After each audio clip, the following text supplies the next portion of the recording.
Hi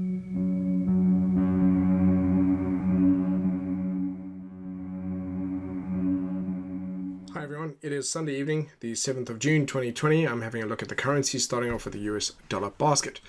Right, so we had a nice breakout of our range. We headed low, we headed down towards 97, and we've kind of just peaked below that. We're a little bit overextended. We've got a little bit of a bullish candle. So if we break above the high early this coming week, Monday or Tuesday, I'll be looking for a retracement back up into the moving averages.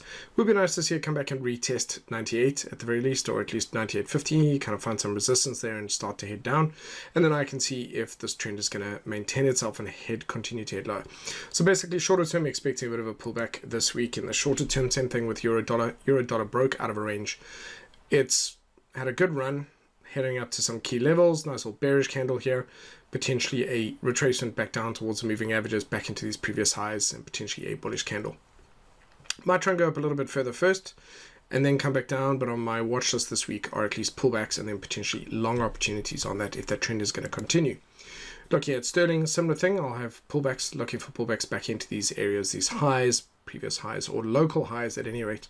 Now that we have a confirmed uptrend on the weekly chart, that's really cool.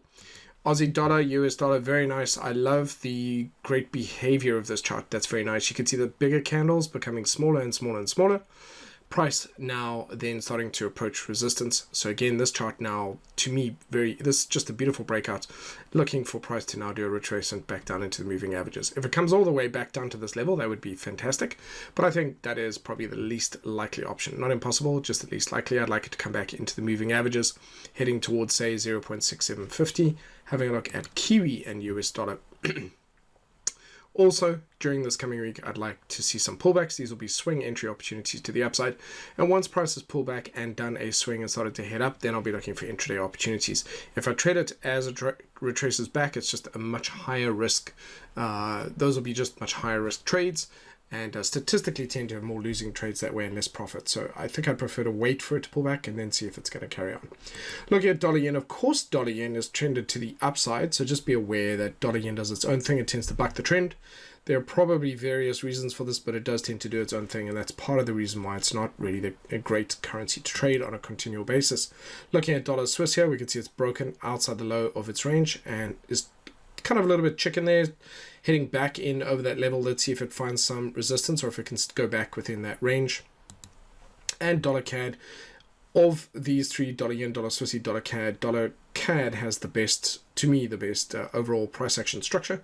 And this is something I don't really mind adding to my list. The only catch here is that there are conflicting trends here. There's a nice uptrend here on the monthly time frame, and this key level of 1.36 is what I want to see if price comes back over that level in the coming days. It could be setting up to resume its trend to the upside. There's some strong resistance up here at 1.46, so certainly that may ultimately be changing its direction. But I'm just going to keep an eye on this.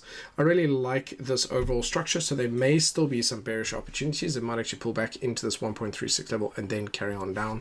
So there's just that conflict between it. So out of the majors, I really prefer the euro dollar, sterling, Aussie dollar, and Kiwi dollar for opportunities, with dollar CAD in the rear, and then just probably passing on dollar yen, dollar Swissy on those crosses in the meantime.